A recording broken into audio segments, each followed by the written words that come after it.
Hola Fede, Hola, ¿cómo están? Hola, ¿qué tal? ¿Cómo andan? creo que podemos empezar, ¿verdad? Ya son las 11, las 12. Creo que ¿Sí? sí, ¿eh? Estamos ahí.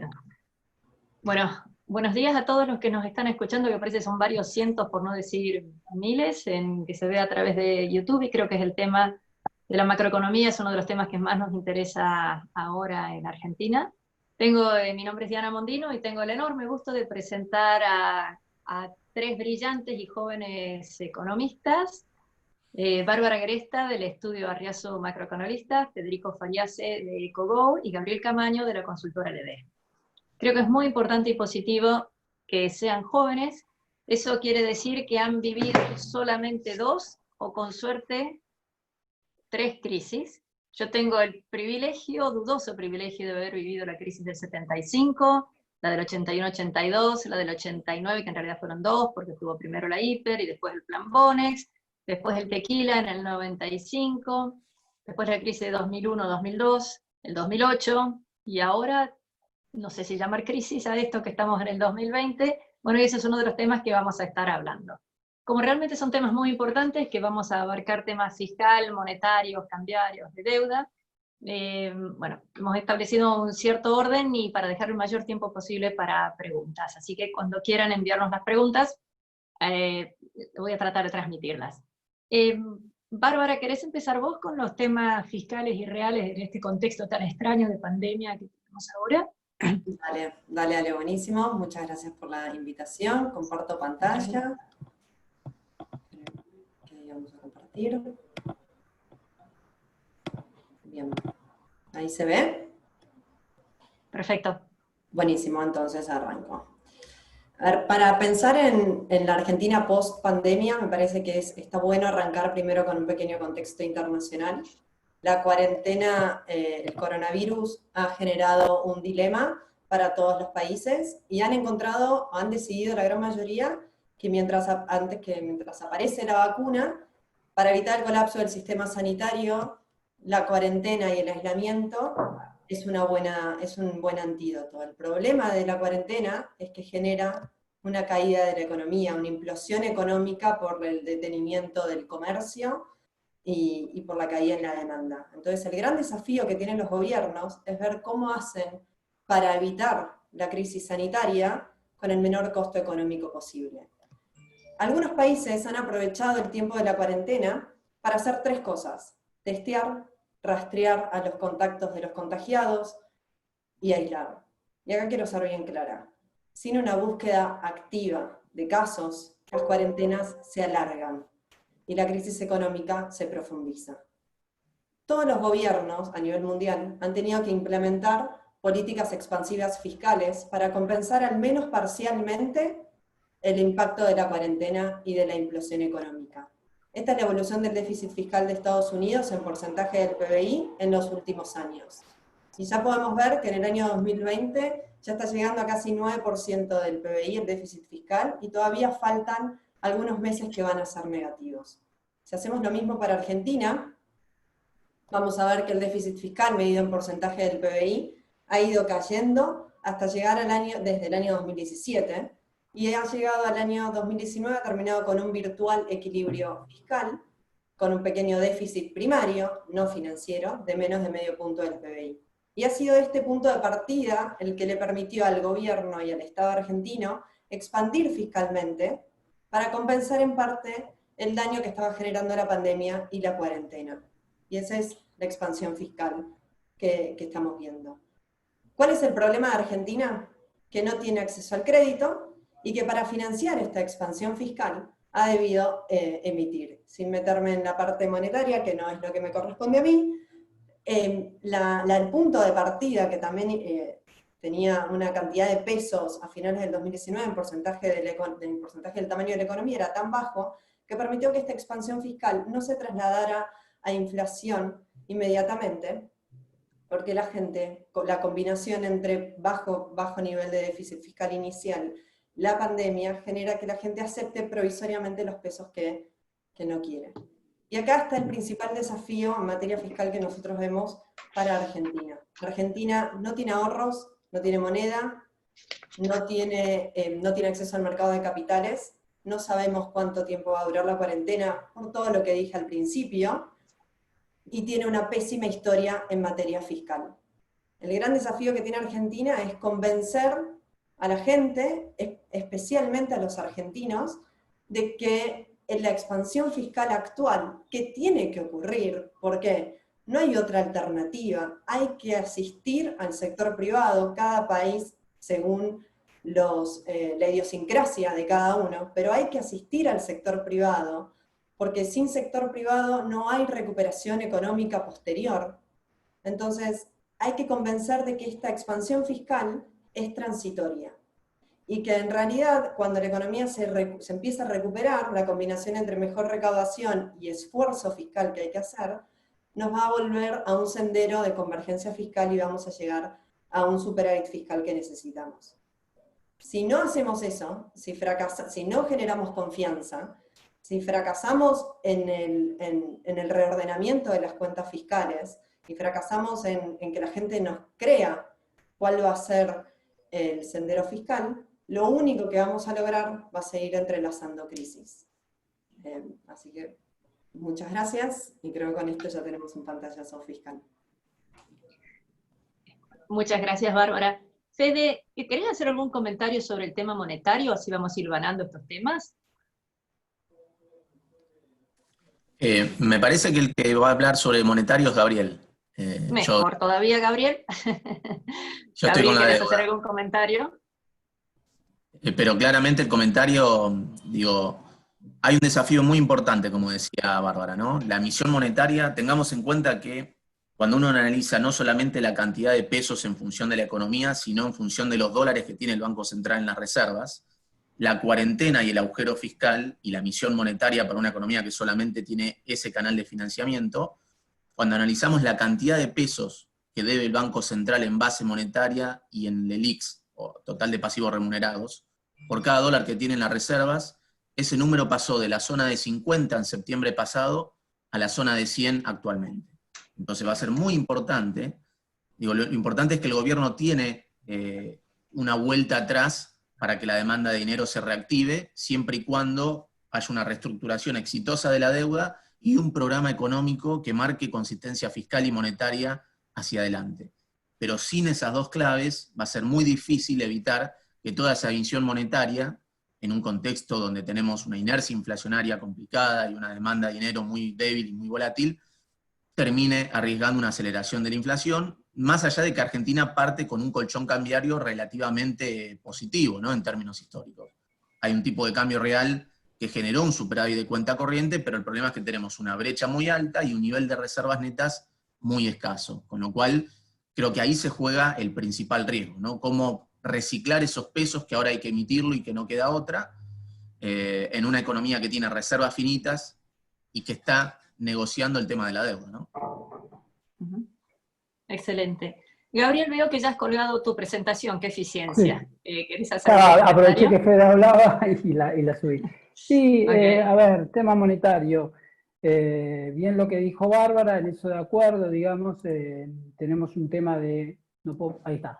Tenemos un tema de deterioro fiscal o por impulso fiscal, también hay otras cosas de base que ya vienen heredadas, como el congelamiento de tarifas, y también tenemos el deterioro fiscal de las provincias, que tienen recaudaciones mucho más procíclicas y no pueden emitir, entonces la nación las tiene que asistir, entonces vemos que las transferencias a las provincias también están creciendo muy fuerte. Como Argentina no tiene acceso al financiamiento, claramente queda condenada a recurrir a la emisión monetaria, un tema que es complicado, digamos, en una economía tan bimonetaria como la nuestra, pero bueno, no queda otra. Eso está generando una fuerte emisión monetaria vía adelantos transitorios y sobre todo giro de utilidades del Banco Central al Tesoro, que en parte, digamos, tenemos un canal fiscal que manda y que genera una inyección muy fuerte de pesos en la economía para financiar el déficit, y en parte está intentando ser compensado por el Central con una esterilización fuerte vía LELIQ y pases, en lo que sería el canal bancario, el canal del sistema financiero vía liquidez del sistema financiero. Aún así no llega a compensar obviamente toda la inyección de liquidez que implica el agujero fiscal, y lo que estamos viendo es que la base monetaria crece, pero más que la base monetaria, como también al mismo tiempo lo que estamos teniendo más allá del esfuerzo de esterilización y del pase son intentos de impulsar el crédito de corto plazo para todo lo que es capital de trabajo y refinanciamiento de deudas de consumo vía tarjeta de crédito, lo que estamos teniendo al mismo tiempo es que el crédito también al sector privado se está recuperando en términos del PIB, en el contexto de un PIB que cae, y el resultado de la combinación de esas dos cosas es que lo que crece rápido son los agregados monetarios. Si bien la BM crece mucho más rápido el M2 y sobre todo lo que es el componente transaccional, las cuentas transaccionales que están llegando a niveles más o menos en junio. Acá yo ponía el dato, si miramos el PIB del primer trimestre, las cuentas transaccionales del sector privado están más o menos en 9 puntos de ese producto, del promedio del primer trimestre, que es para toda la serie que hay ahí, desde 2004, es el valor más alto, digamos, de la serie. O sea que tenemos mucha plata transaccional, eso está en buena parte explicado como algo que mencionó Bárbara también muy bien, que es, además de que a partir de septiembre del año pasado entramos en un control de cambios duro nuevamente, estamos en cuarentena y hay toda una serie de restricciones para operar y acceder al sistema financiero. Después voy a volver sobre esto, pero la combinación de esas dos cuestiones lo que genera, digamos, que nosotros estamos teniendo una fuerte suma del M2 en un contexto de fuerte caída de la actividad, esa correlación que siempre hubo entre el M2 en Argentina, que viene a ser la sumatoria de todos los medios de pago del sector privado y actividad, transacciones, se rompe, y lo que estamos teniendo es una fuerte caída de la velocidad de circulación. Ahí yo pongo un grafiquito donde está el promedio de la velocidad de circulación base 100 en el año 2004, y van a ver que está en el nivel más bajo de 2004 para acá, hay una bruta caída de la velocidad de circulación, y al mismo tiempo lo que se está produciendo es que se está exigiendo el balance del central por el lado de los pasivos remunerados. Nuevamente está creciendo los pasivos remunerados en relación a la base monetaria. Todo ese desapalancamiento que se había producido en el balance producto de la crisis de 2018-2019, lamentablemente por necesidad se está revirtiendo rápidamente, y ahí también pongo el tema de las reservas netas. Para terminar rapidito, digamos, la cuestión viene a ser es, saliendo de la cuarentena, que algún día tenemos que salir, cómo hacer para que la normalización de la velocidad de circulación, que es lo que está permitiendo, como decía Bárbara por ahí, que todo ese aumento de la emisión no impacte rápidamente en precios, a pesar de la fuerte caída que estamos teniendo en la actividad, no se revierta rápidamente y fuerte, impacte en precios. Y ahí viene lo que mencionó Fede recién, del tema de la deuda y generar un plan económico consistente, es decir, generar anclas, por un lado, de expectativas, que contribuyan a la recuperación de la actividad, pero que también al anclar expectativas permitan que la demanda de pesos se recupere un poco más allá. Algo que no estamos teniendo en este momento, que también vamos a necesitar, que es un régimen monetario que nos dé tasas de interés positivas, digamos, para también permitir que esa velocidad de circulación se revierta lentamente y no abruptamente, y en todo ese contexto, lo que mencionó Fede, y entiendo que era lo que nos iba a hablar hoy, el tema de la reestructuración de la deuda, ¿no? Pero el problema, lo que estamos viendo es eso, digamos, es que la fuerte inyección de pesos que deriva del crecimiento del déficit fiscal por la pandemia y por la cuarentena, se está traduciendo por ahora en una caída fuerte de la velocidad de circulación, no en una aceleración de la inflación. Siempre hago la salvedad cuando digo esto de que hay una buena parte del IPC que no tiene precios, digamos, no tiene precios que se puedan relevar, con lo cual todas estas afirmaciones siempre hay que ser muy cuidadosos, digamos, hay que ver cuando vuelvan a poder relevarse esos precios a qué nivel están, ¿no? Y si no hay un cerramiento en esos rubros de repente, rubros como ocio, restaurantes, directamente no tienen precio, digamos, peluquería, gimnasios, entonces, pero bueno, eso es en forma sucinta, más o menos lo que teníamos para hablar hoy. Muchas gracias. A ver, creo que el tema de la deuda también va a llevar muchísimas dudas. A ver, ¿qué comentario podrían hacer sobre eso? ¿Querés hablar vos, Fede, que eres el que habló más? Fede. Sí, comparto presentación. Por favor.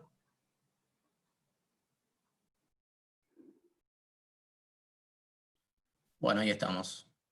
¿Ven bien? Perfecto. Bueno. En realidad, como un punto de partida, antes de meternos en la deuda, quería marcar el contexto internacional, que un poco lo marcó Barbie también. Esta impresionante emisión monetaria que está haciendo no solamente la Reserva Federal de Estados Unidos, sino los bancos centrales de Europa y Japón, el contexto de hiperliquidez que estamos teniendo producto de la asistencia financiera que están haciendo los grandes bancos centrales. Para tener en cuenta, la Fed lo que está haciendo es, en el 6% del tiempo del programa monetario del QE 1, 2 y 3, emitió casi el 60% de toda esa emisión monetaria. Entonces estamos viendo una emisión monetaria sin precedentes, y eso genera una condición muy importante para que haya una reestructuración de la deuda. Es una oportunidad muy importante.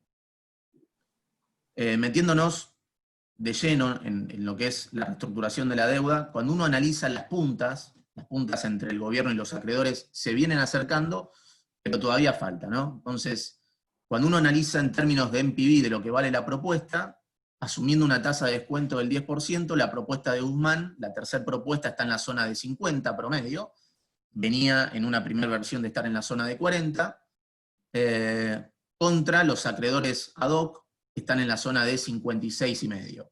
Entonces ahí tenemos una primera brecha en términos de valor de la propuesta, 50 contra 56,5 promedio.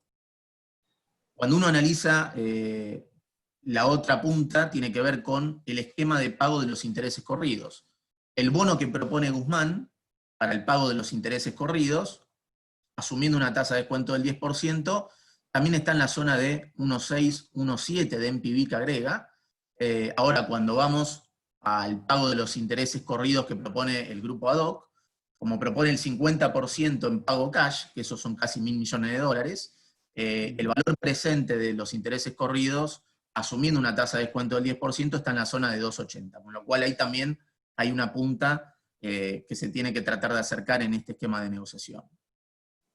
Como tercer variable están los endulzantes, es decir, estos vehículos financieros que permitirían mejorar el valor de la oferta de Guzmán, y ahí también encontramos ciertas diferencias, ¿no? El cupón atado a las exportaciones que propone Guzmán, asumiendo ciertas condiciones de crecimiento de exportaciones, valuado una tasa de descuento en la zona del 12%, bueno, valdría, agregaría en torno a 2,2 de NPV a la propuesta original.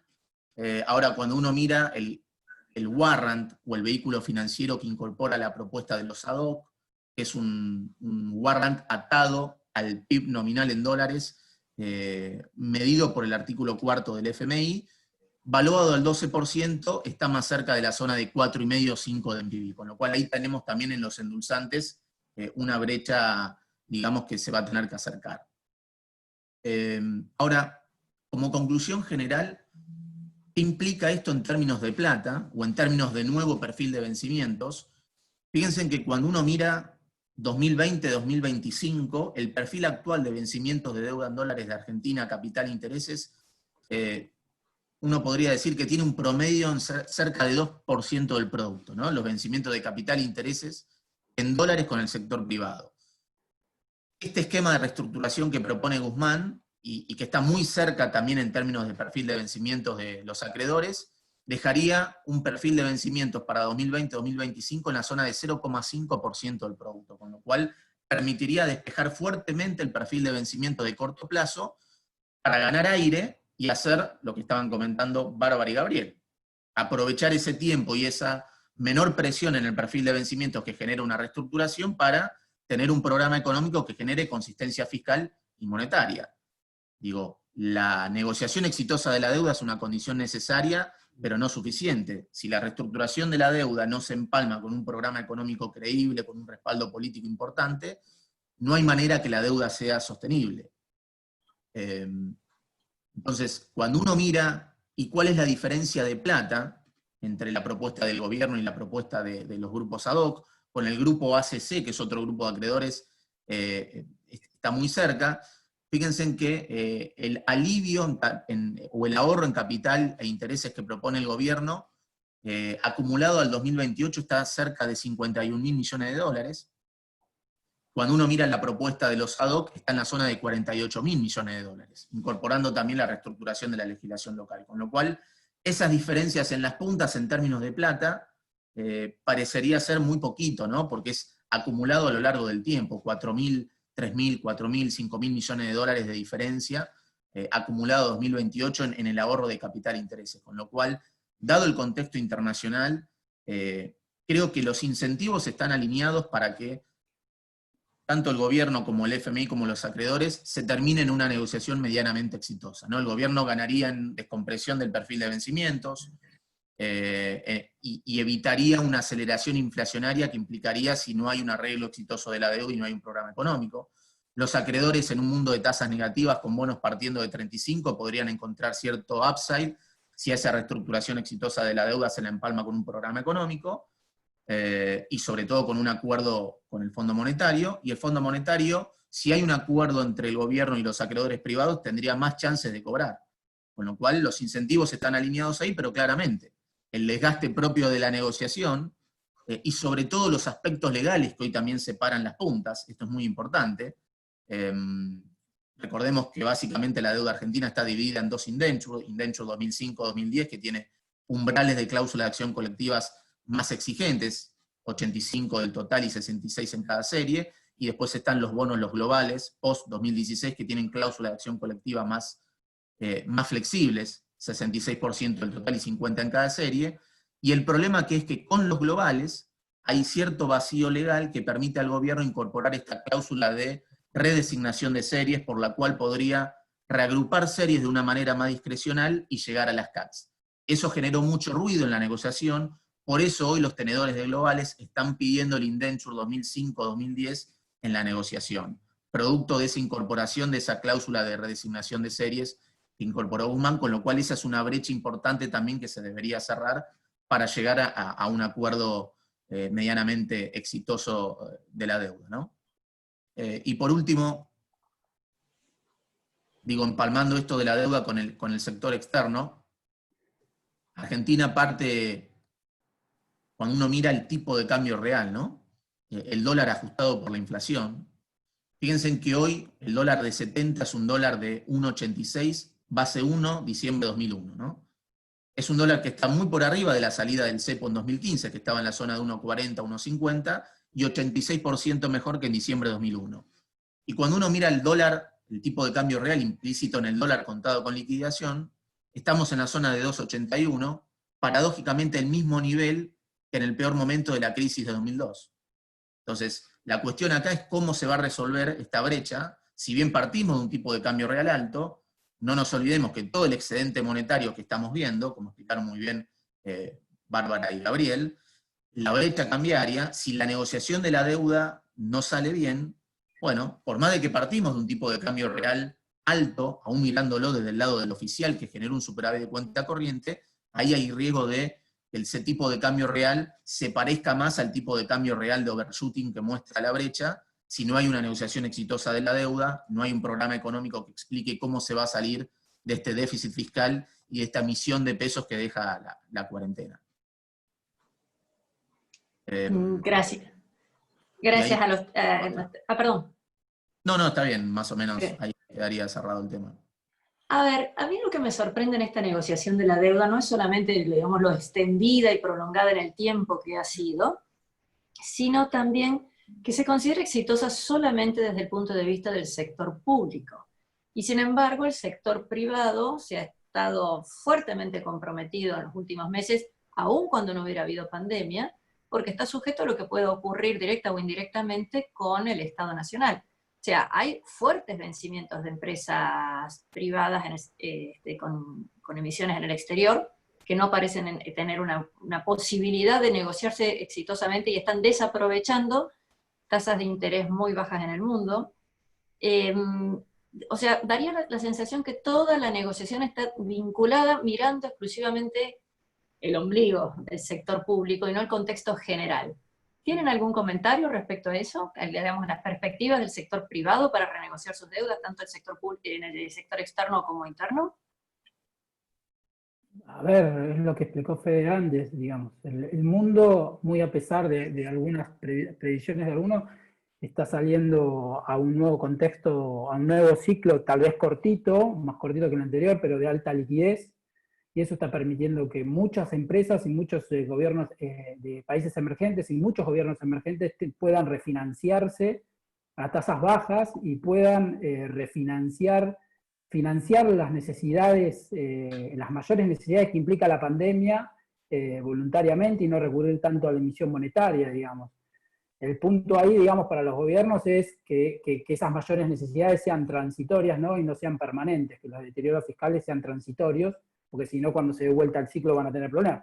Pero en realidad hay una oportunidad ahí para aprovechar, que es lo que decía Fede, que es este ciclo de liquidez generado por las economías desarrolladas que están inyectando mucha liquidez, los tres bancos centrales, los tres grandes bancos centrales a la vez coordinados, naturalmente coordinados, digamos, la Reserva Federal, el Banco Europeo y el Banco de Japón, y hay que salir a aprovechar ese contexto, pero como decía Fede, es condición necesaria para aprovecharlo que el sector público cierre su tema con la deuda, si no va a ser muy difícil que los privados puedan aprovecharlo. Sí, por eso, digamos. ¿Y Claro. Bárbara? Sí, a ver, yo coincido con Perdón, Diana. Fede, ¿podés quitar la presentación así nos vemos entre nosotros? Sí. Yo Sí, coincido Bárbara. con Diana en que parecería que a veces el análisis está circunscripto a lo que generaría en las finanzas públicas un eventual acuerdo o la prolongación del default. Y eso es completamente cierto que es un análisis muy parcial, porque en realidad Argentina hoy necesita, para salir adelante, para crecer y para bajar la pobreza, se necesita inversión.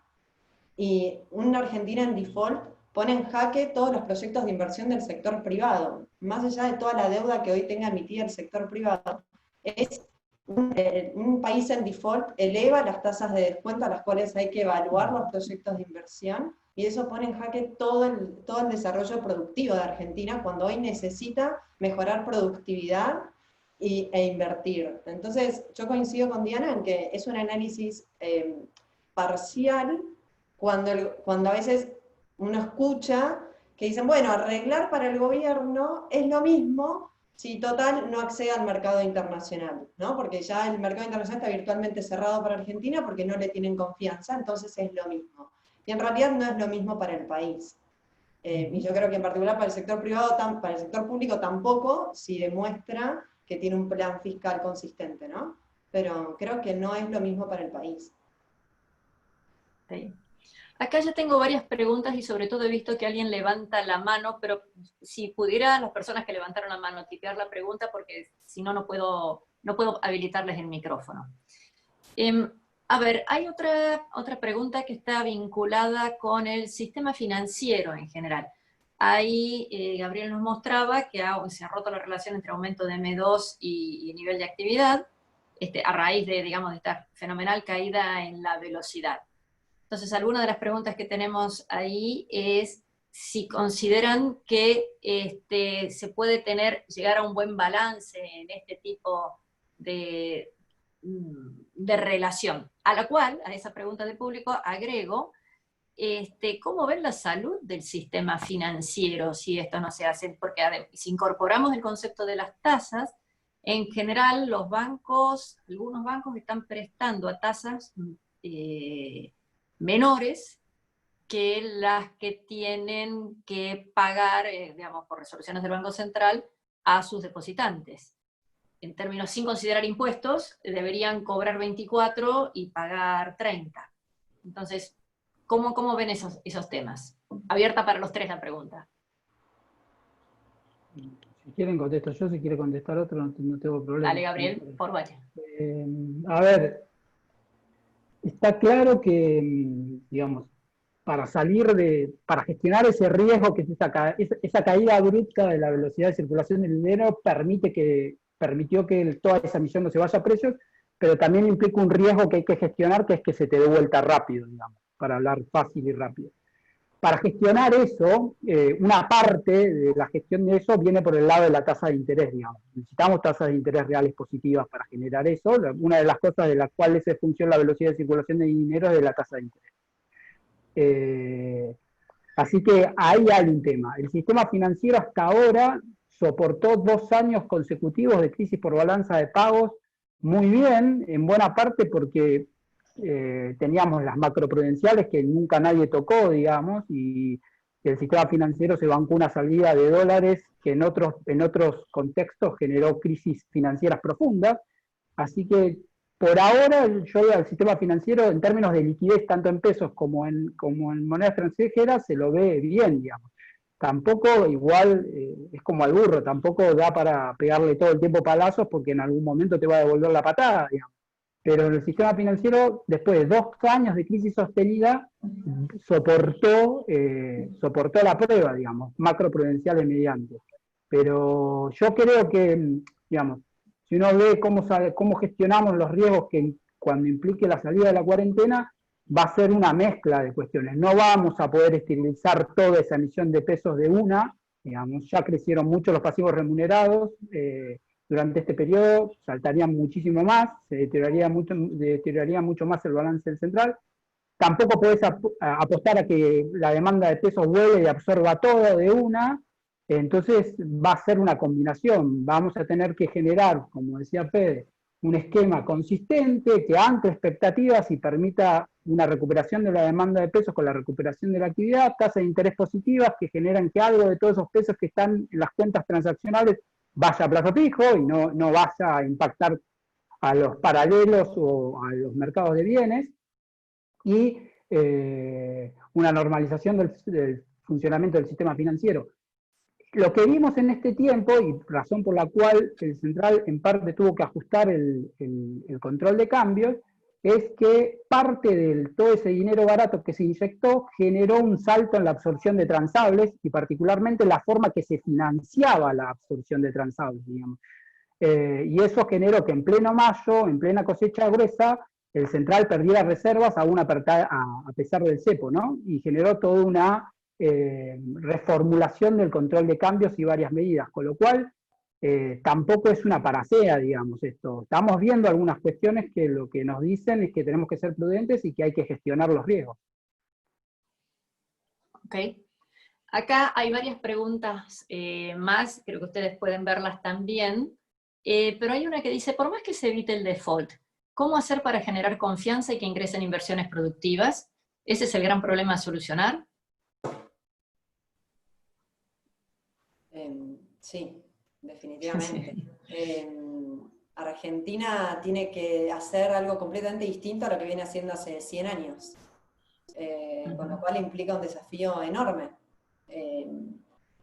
La inversión, los capitales son temerosos, y hay que generar un entorno para que la gente tome riesgo e invierta e intente, y así se genera empleo.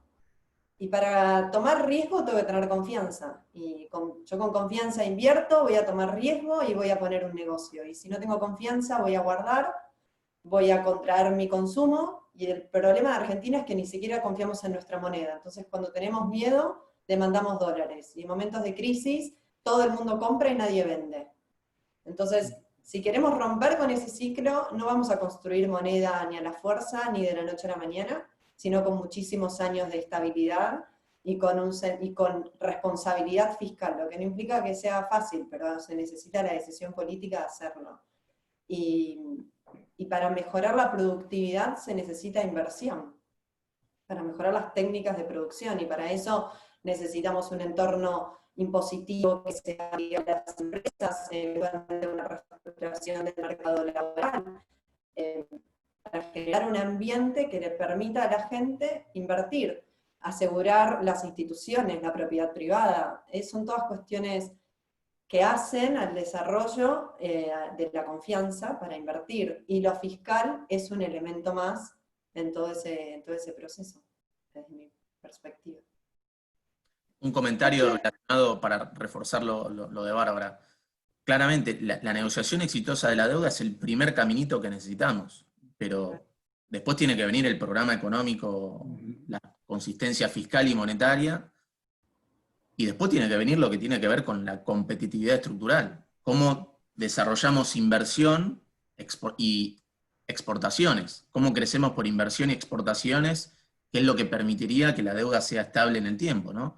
Entonces ahí tenés un sendero de mediano plazo que además requiere un consenso político y que ese programa de consistencia fiscal y de productividad no se cambie con el gobierno, con el color político de turno. Entonces necesitamos, además de todo lo económico, la negociación de la deuda, la consistencia macro, lo estructural, una decisión política, una institución que vaya por ese lado, independientemente, discutiendo matices, pero que se ponga de acuerdo y que haya un consenso político que extienda o vaya más allá del gobierno de turno, digamos. Si no, es muy difícil generar esa previsibilidad y ese incentivo invertido a mediano plazo en Argentina, ¿no? En Argentina estamos acostumbrados a que de las crisis salimos con una devaluación del tipo de cambio y que eso genera competitividad. Todo lo que no hacemos por productividad se lo pedimos al tipo de cambio. Y eso es un perro que se muerde la cola, porque la devaluación genera más inflación, más pobreza, recesión en el medio, y es algo de muy corto plazo. Sí, es eso, ¿no? Es esa frase de Templeton de que hay que dar la vuelta. Argentina tiene que demostrar que esta vez sí es diferente, digamos, de una vez por todas, y que no solamente estamos descontando tiempo hasta la próxima crisis, digamos, hasta la próxima turbulencia, que es a lo que nos hemos acostumbrado a pensar y a tomar decisiones, siempre esperando a la próxima crisis. Hay que demostrar que Templeton no tiene razón, que esta vez sí es diferente.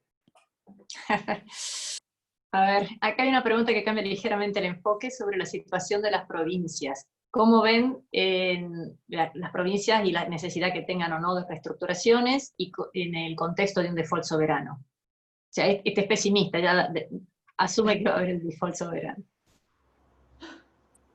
Bueno, técnicamente ya estamos en default. Claro. Ahora, ¿cómo lo ordenamos? Eso, ¿no? por ahora es una anécdota. Bueno, Sí. en Un realidad default sin aceleración, pero un Sí, default sí. Comentando lo que han dicho recientemente, digamos, de la necesidad de generar un consenso, no olvidemos que al asumir el nuevo gobierno, en diciembre, se presenta una ley que fue aprobada muy rápidamente, donde se decretaron 9 emergencias, ¿no? Si mal no recuerdo, era la económica, financiera, administrativa, previsional, tarifaria, energética, y no me acuerdo de otra más. Sanitaria, social, y artículo 2 era la sostenibilidad de la deuda pública.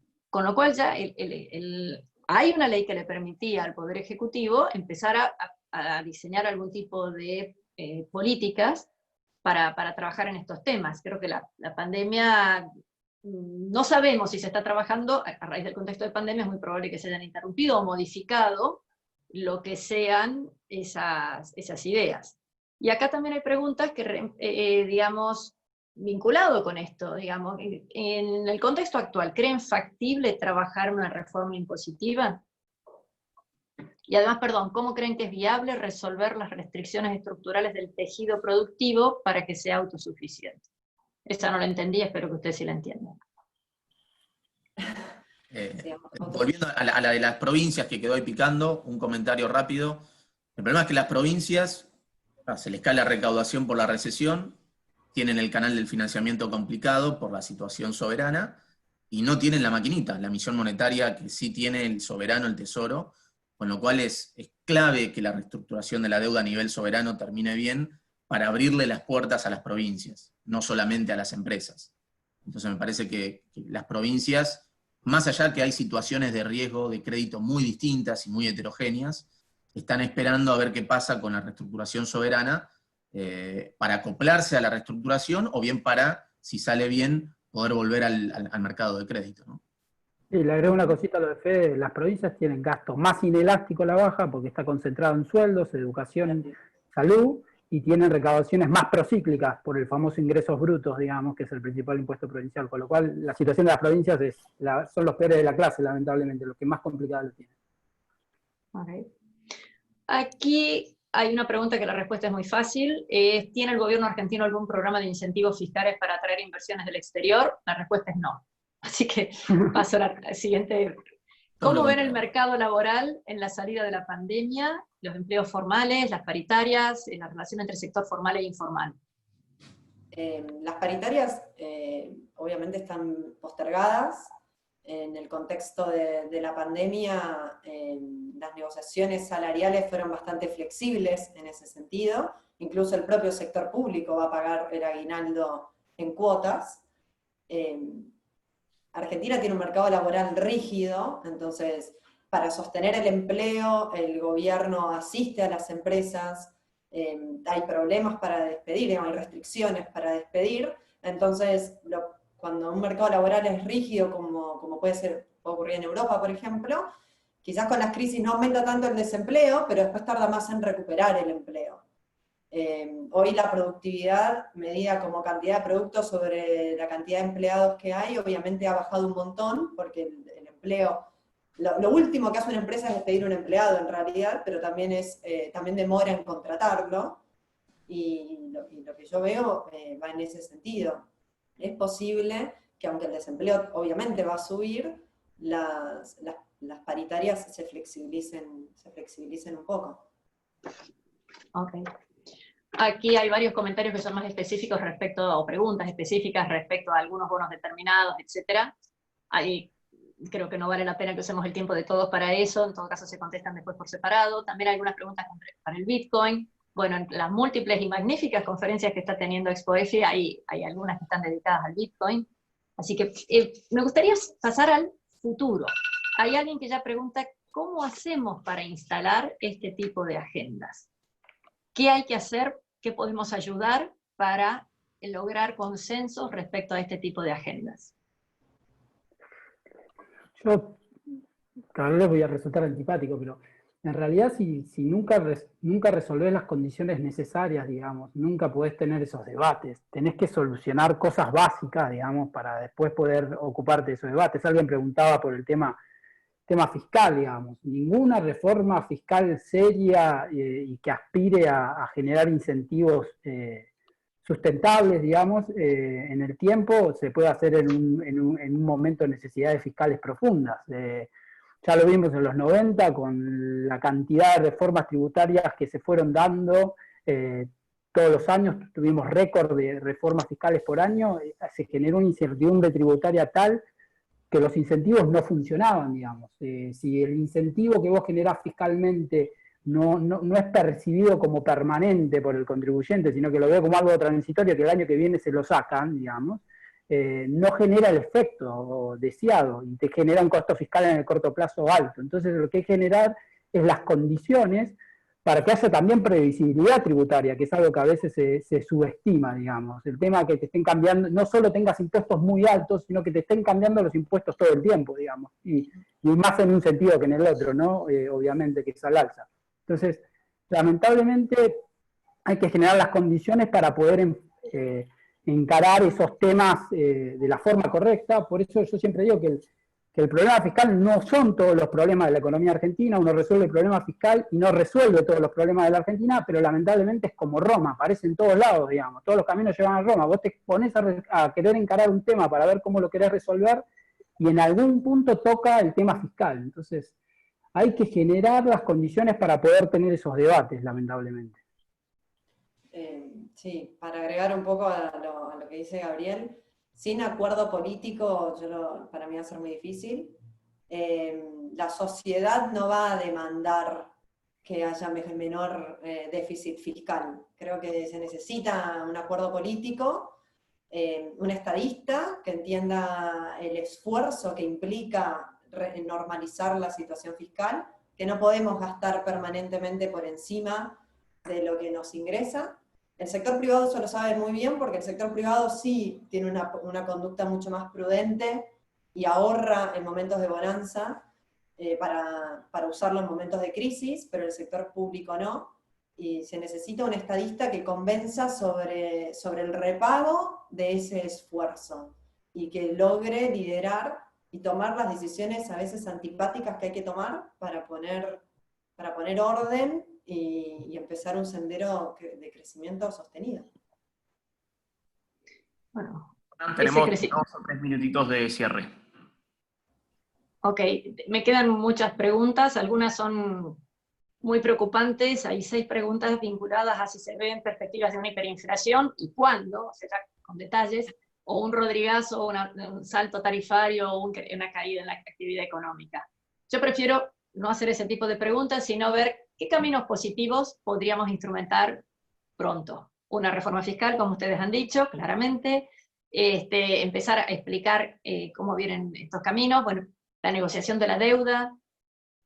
¿Hay alguna idea mágica, a mí no se me ocurre, a lo mejor a ustedes sí.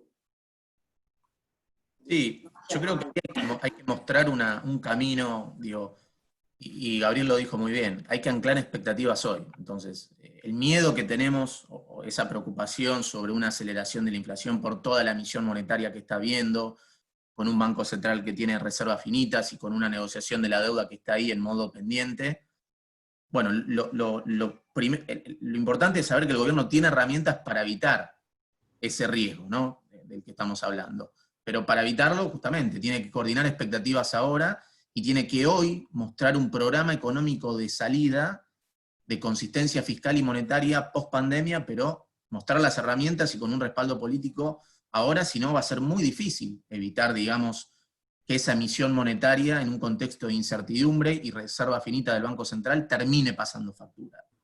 En el corto plazo la inflación está medianamente anestesiada porque, como decía Barbie, las paritarias están contenidas, la puja distributiva, congelamiento tarifario, el Banco Central mueve el dólar oficial con un deslizamiento más o menos gradual, hay una baja en la velocidad de circulación porque la gente está demandando dinero preventivamente en esta cuarentena, pero lo importante es mostrar el plan de salida, ¿no? Los eventos de aceleración inflacionaria riesgosos en Argentina ocurren cuando conviven dos situaciones: emisión monetaria del déficit fiscal y un banco central que se queda sin reservas, y entonces escapa el tipo de cambio. Entonces el gobierno tiene herramientas para evitar eso, pero necesita, nuevamente, volvemos siempre a lo mismo, la negociación de la deuda, el programa económico de salida y sobre todo el respaldo político que le dé, digamos, institución y previsibilidad a ese programa económico, ¿no?, que le dé credibilidad. Sí, y algún préstamo que permita fortalecer reservas del Banco Central también podría ayudar. Eso es claro. Sí, ahí, a mí lo que me rebana la cabeza, digamos, es la persistencia, ¿no? Yo creo que la gran clave es demostrar que la persistencia del deterioro fiscal no va a ser alta, ¿no? Que esta vez vamos a poder revertir buena parte de ese deterioro fiscal, porque no solo hay mucha emisión ahora, sino que si no se revierte va a haber mucha emisión después, porque vamos a tener que seguir emitiendo. Lo que pasa en los países que tienen ajustadores automáticos, ¿no?, estabilizadores automáticos, es que eso no es decisión discrecional de nadie, digamos. El deterioro fiscal se produce cuando se necesita y luego se revierte rápidamente. El problema que tenemos en Argentina es que eso no funciona así, y el año que viene es electoral, entonces creo que esa parte de lo que dije, de demostrar que esta vez es diferente, pasa por eso, por demostrar que, está bien, tuvimos un relajamiento fiscal generado por esta crisis, pero vamos a volver al sendero de la sostenibilidad fiscal, digamos, de forma tal de que sea posible gestionar todos estos riesgos desde el punto de vista fiscal y monetario, sobre todo, ¿no? Ese es el desafío, digamos, demostrar la persistencia del deterioro fiscal, digamos. ¿Cómo vamos a hacer para que no sea persistente? Bueno, haciendo caso a los mensajes que me están llegando acá del tiempo, me encanta esa última frase: ¿cómo hacer para demostrar que el deterioro no es persistente? Y hay solamente dos caminos: subir impuestos o bajar gastos. Cada uno de los que nos escuche piense cuál de los dos es más factible o cuál de los dos es más deseable. Muchas gracias y bueno, ustedes son el futuro de Argentina. Todos ahora a trabajar. Muchas gracias. Gracias. Muchas gracias, un placer. Muchas gracias a todos.